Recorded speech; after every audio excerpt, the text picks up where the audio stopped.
नमस्कार। आज का हमारा टॉपिक है internal trade off India, Bharat का अंतरराष्ट्रीय व्यापार। तो जो वस्तुएं होती है, जो कमोडिटीज होती है, वस्तुओं के साधारण विनिमय को व्यापार कहते हैं। Exchange of goods are known as trade. तो वस्तुओं के साधारण विनिमय को व्यापार कहते हैं। प्राचीन काल में जो व्यापार होता था वस्तु विनिमय के रूप में होता था कि एक वस्तु दी और उसने दूसरी वस्तु ली। लेकिन वर्तमान समय में अभी क्या है, हम कोई सामान खरीदते हैं तो हम उसको क्या देते हैं, पैसा देते हैं, तो उसका मनी आ गया है, मनी रूप होगा, मुद्रा का प्रचलन हो गया है। व्यापार अपने अवसर संदर्भ एक राष्ट्र में विभिन्न प्रदेशों के मध्य होने वाला व्यापार। एक राष्ट्र में, हमने पिछले वीडियो में बात की थी कि अगर एक देश है और उसके विभिन्न प्रदेशों के मध्य होने वाला जो व्यापार है उसको हम आंतरिक या अंतर्देशीय या घरेलू व्यापार कहते हैं।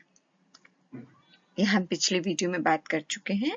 आज हम विश्व मानचित्र पर एक राजनीतिक इकाई का दूसरी राजनीतिक इकाई से, एक कंट्री का दूसरी कंट्री से, एक पॉलिटिकल यूनिट का दूसरी पॉलिटिकल यूनिट से वस्तु एवं सेवाओं का आदान प्रदान, exchange of goods and services, है ना, वस्तु एवं सेवाओं का आदान प्रदान अंतरराष्ट्रीय व्यापार कहलाता है। इंटरनेशनल ट्रेड कहलाता है। इस प्रकार यह एक ऐसा महत्वपूर्ण आयात निर्यात का साधन है जो प्रकृति प्रदत्त संसाधनों से मिलने वाली विषमताओं को कम करके संपूर्ण विश्व में, अब ये जो ट्रेड जब से हुई है इससे एक चीज का आपको फायदा हुआ है कि कहीं पे अगर कोई संसाधनों की कमी है, कहीं उसमें कहीं स्कैरसिटी है, कहीं पे कमी है और कहीं पे ज्यादा है, क्योंकि जो रिसोर्सेज है, हमारे संसाधन है, वो इवनली डिस्ट्रीब्यूटेड नहीं है, एक समान वितरित नहीं है, कहीं कम है कहीं ज्यादा है। तो ट्रेड के कारण या व्यापार के कारण क्या है, जो विषमताएं हैं उस विषमताओं को कम करके संपूर्ण विश्व में मानव जीवन स्तर में समानता स्थापित कर सकते हैं।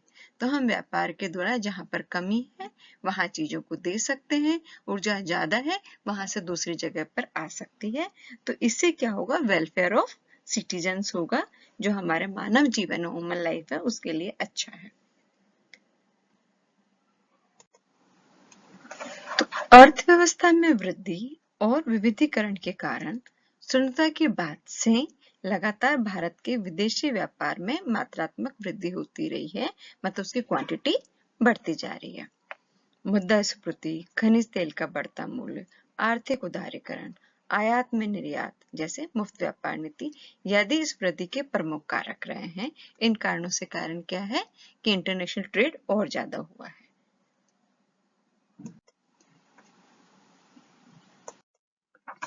अब इसके अंदर हम देख सकते हैं कि तो जब हम अंतरराष्ट्रीय व्यापार की बात करते हैं तो अंतरराष्ट्रीय व्यापार में जब एक कंट्री दूसरी कंट्री को कोई कमोडिटी देती है, कोई सामान पहुंचाती है, तो अपन उसको कहते हैं वो एक्सपोर्ट कर रही है, वो निर्यात कर रही है। एक जगह से दूसरी जगह जाना, एक कंट्री दूसरी कंट्री को निर्यात कर रहा है, सामान दे रहा है। अगर उसके पास में एक्सेस है तो इसको अपन ने कहा एक्सपोर्ट। अब अगर उस कंट्री के पास में किसी चीज की कोई कमी है तो वो दूसरी कंट्री से उस चीज को मंगाती है, उसको हम कहते हैं इंपोर्ट करना, कि बाहर से विदेश से उस चीज को मंगा रहे हैं। तो इन दोनों के बीच में जो बैलेंस है कि कितना हम एक्सपोर्ट कर रहे हैं और कितना हम इंपोर्ट कर रहे हैं, कितना हम निर्यात कर रहे हैं और कितना हम आयात कर रहे हैं, इसको हम बैलेंस ऑफ ट्रेड कहते हैं। तो ये जो इसकी जो फिगर ये जो है, external balance on goods and services, formally resource balance equal export of goods, कितना हमने कमोडिटी और हमारे सर्विसेज को हमने दिया है, निर्यात किया है, minus imports of goods and services, कितना सामान हमने भेजा और कितना सामान हमने मंगाया। Data are in current US dollars के अंदर है। तो जो हमारी 2019 का जो ट्रेड बैलेंस है, जो डेटा हमने अभी लिया है, ये इंडियन ट्रेड बैलेंस 2019 का -77.47 बिलियन डॉलर्स रहा है। मतलब हमारा नेगेटिव रहा है। नेगेटिव का मतलब क्या हुआ कि हमने एक्सपोर्ट कम किया और इंपोर्ट ज्यादा किया। और 22.82 डिक्लाइन फ्रॉम 2018, 2018 से जो इसमें कमी हुई है, 22.82 डिक्लाइन हुआ है। इंडिया ट्रेड बैलेंस फॉर 2018, अब 2018 में कितना था, -$100.38 बिलियन। तो माइनस का मतलब फिर वही चीज कि हम निर्यात कम कर रहे हैं और आयात ज्यादा कर रहे हैं, तो माइनस में है।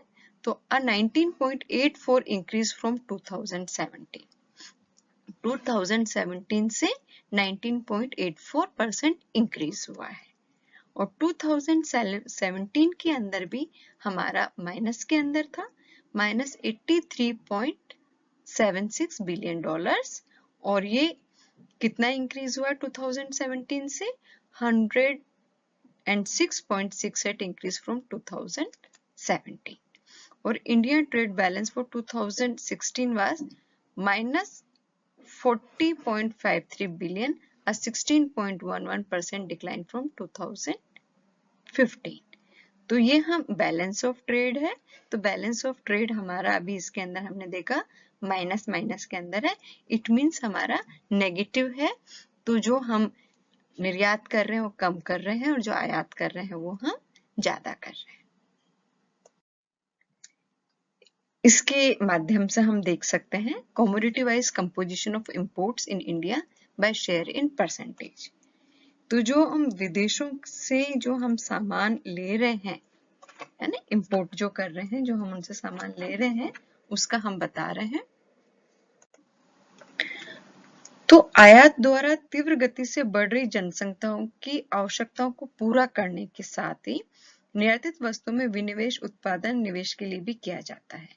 भारत के आयात में मुख्यतः जो आयात है जो हम कर रहे हैं उसमें क्या हो रहा है, ईंधन एवं कच्चा माल एवं खनिजों की प्रधानता रहती है। अब इसके अंदर हम देखें, ये हमारा 2011-12 का डेटा है और ये हमारा 2019 एंड 21 का डेटा है। ये इकोनॉमिक सर्वे के अंदर से लिया हुआ है ये डेटा आपका। तो इसके अंदर हमने देखा कि ये जो आपको पोर्शन दिख रहा है, ये पेट्रोलियम क्रूड था। तो 2011-12 में 27.4% हम मंगाते थे और अब हम कितना मंगा रहे हैं, 21%, है ना। यहाँ पे हम 21%, यह है पेट्रोलियम क्रूड। फिर इसके बाद में आ जाता गोल्ड। 2011-12 में 16.6% हम गोल्ड मंगा रहे थे, आयात करा रहे थे, और अब इसका परसेंटेज 6.4, 2019 में 6.4 रह गया है इसके अंदर। फिर पेट्रोलियम प्रोडक्ट्स, जो हम बाहर से पेट्रोलियम प्रोडक्ट्स मंगा रहे हैं, इसके अंदर हम पेट्रोलियम प्रोडक्ट पहले 11.6 आ रहा था, अब हम हैं 5.6, ये देखिए 5.6 इसके अंदर है। फिर है आपका कोल, कोक एंड बिटुमिनस एक्स्ट्रा, ये सारी की सारी चीज हम अब मंगा रहे हैं। पहले 4.3 था, 4.8 ये हमारा बढ़ गया है। पर्ल प्रीसियस सुपर स्टोन्स, ये जो स्टोन्स हैं, पर्ल वगैरह है, मोती वगैरह है, ये 4.6 है इनका जो प्रतिशत है।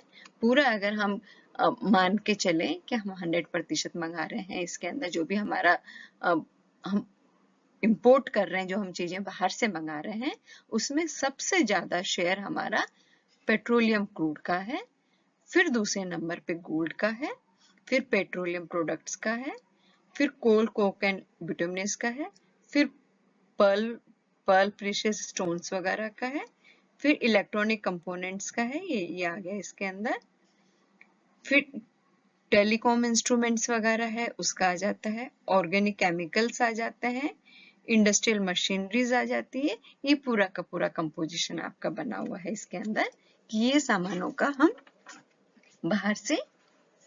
बाहर से हम इसको मंगा रहे हैं, आयात कर रहे हैं। जैसे खाद्य पदार्थ, इसमें अनाज आ जाते हैं, दालें आ जाती है, काजू आ जाते हैं, बहुत से खाद्य पदार्थ। ईंधन में कोयला, पेट्रोलियम, तेल और ये सब आ जाएंगे। उर्वरक भी हम मंगा रहे हैं। बिजली और मशीन औजारों को छोड़ के मशीनरी भी हम इससे मंगा रहे हैं, बिजली संबंधी मशीनरी भी है, परिवहन उपकरण भी है, रसायन भी हम मंगा रहे हैं, मोती, बहुमूल्य मूल्य लोहे और इस्पात भी हम मंगा रहे हैं, अलोहे वस्तु भी मंगा रहे हैं, सोना और चांदी भी हम इसके अंदर मंगा रहे हैं, बहुत सारे इलेक्ट्रॉनिक सामान भी हम इसके अंदर मंगा रहे हैं। तो इन सामानों को हम क्या कर रहे हैं, बाहर से हम इनका आयात कर रहे हैं। अब आ जाता है community wise composition of export. ये आपका परसेंटेज के अंदर दिया हुआ है, इसके अंदर ये 2011-12 का डेटा है ये वाला, और ये आपका 2019-20 का आपके पास में ये डेटा है। अब हम क्या चीज भेज रहे हैं बाहर, निर्यात कर रहे हैं, हम एक्सपोर्ट कर रहे हैं। क्या एक्सपोर्ट कर रहे हैं हम, सबसे ज्यादा प्रतिशत हमारे एक्सपोर्ट में आ जाता है पेट्रोलियम प्रोडक्ट्स की। ये पेट्रोलियम प्रोडक्ट्स हो गए, 13.7% हम इसके अंदर आ जाते हैं। Pearl, semi precious and semi precious stones, हमारे यहाँ पे जो हीरे हैं, मोती वगैरह हैं, सेमी प्रीशियस है, कीमती पत्थर वगैरह हैं, उनका भी हम निर्यात कर रहे हैं। फिर आ जाता है ड्रग्स फॉर्मुलेशन, बायोलॉजिकल मेडिसिन वगैरह भी है हमारे उसके अंदर। Gold and other precious metal 4.5 इसके अंदर आ जाता है, गोल्ड वगैरह का। आयरन एंड स्टील 3% उसका आ जाता है। इलेक्ट्रॉनिक मशीनरी इक्विपमेंट इसका 2.8% आता है। ऑर्गेनिक केमिकल्स 2.8 आ जाता है। कॉटन इंक्लूडिंग एसेसरीज वगैरह 2.6 आ जाते हैं। तो इस तरह से करके कंपोजिशन है। तो जिनमें कंपोजिशन के अंदर जो हम सामान भेज रहे हैं, भारत से जो निर्यात हो रहा है, उसका जो संगठन है, जो कंपोजिशन है, उसमें सबसे ज्यादा जो प्रतिशत रहा है वो आपका किसका रहता है, पेट्रोलियम प्रोडक्ट्स का। फिर रत्न व आभूषण हो जाते हैं। सिले सिलाए वस्त्रों की भी इससे भागीदारी रहती है। सूती धागे और वस्त्र, मशीनें, औषधि और दवाइयां, रसायन उपकरण, धातुएं की, इन सब के आगे। कृषि संबंधित चाय, कॉफी, अनाज, तंबाकू, मसाले, काजू, खाद्य पदार्थ, फल सब्जियां, समुद्री उत्पाद, ये भी हम भेज रहे हैं। अयस्क और आयरन में लो अयस्क, अन्य अयस्क और खनिज भी हम उसके अंदर कर रहे हैं। और चमड़ा और उससे बने उत्पाद भी हम काफी अच्छे से मतलब और देशों को निर्यात कर रहे हैं। चमड़ा और उससे बने उत्पाद हैं, चमड़े के फुटवेयर हैं, रत्न आभूषण है, दवाइयां हैं, रंगाई वाले हैं, धातु के उत्पाद है, मशीनें और उपकरण है, परिवहन के उपकरण है। इन सब सामानों का हम क्या कर रहे हैं, एक्सपोर्ट कर रहे हैं, दूसरी कंट्रीज को भेज रहे हैं। अब यह आ जाता है India's merchandise import as percentage of GDP. अब इसके अंदर 2011 से 2019 के बीच का डेटा है कि जो हम सामान बाहर से मंगा रहे हैं, जो आयात हम कर रहे हैं, देखिए 2011-12 के अंदर 26.8% था, जो घट के 2012-13 के अंदर 26 हो गया, 13-14 के अंदर 24.2, फिर 14-15 के अंदर 22, 15-16 के अंदर 18, अगेन 16-17 के अंदर 16.8, फिर स्लाइटली ये बढ़ गया 2017-18 में 17.6 और 18-19 में 18.6, फिर वापस से डिक्लाइन हो गया। लेकिन हमने देखा कि हमारा धीरे धीरे जो हमारा इंपोर्ट हम बाहर से ले रहे थे, उसके अंदर थोड़ी सी कमी हो रही है।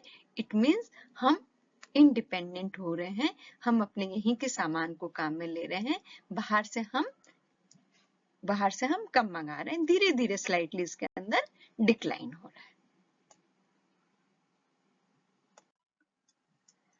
अब हम देखें कि जो हम व्यापार कर रहे हैं, सबसे ज्यादा व्यापार हम कौन सी कंट्रीज के साथ में कर रहे हैं, किसके साथ में हमारा व्यापार है। तो ट्रेडिंग पार्टनर्स ऑफ इंडिया 2019-20 2019-20 के डेटा के अनुसार, इकोनॉमिक सर्वे से हैं ये डेटा पूरे के पूरे आपके। तो सबसे ज्यादा जो हमारा व्यापार हो रहा है वो यूएसए के हो रहा है 13.3%। दूसरे नंबर पे आ जाता है चाइना। पहला हम यूएसए के साथ व्यापार कर रहे हैं सबसे ज्यादा, फिर दूसरे नंबर पे चाइना के साथ में 10.9, फिर यूनाइटेड अरब अमीरात के अनुसार 17.3, सऊदी अरेबिया के साथ में 4.1, हांगकांग के साथ में 3.7, इराक के साथ में 3.1, सिंगापुर के साथ में 3, जर्मनी के साथ में 2.6, कोरिया के साथ में 2.6, स्विट्जरलैंड के साथ में 2.5। ये मेजर कंट्रीज हैं जिनके साथ में हम क्या कर रहे हैं, अब ये हमारे ट्रेडिंग पार्टनर्स हैं, ये हमारे व्यापार में भागीदारी हैं।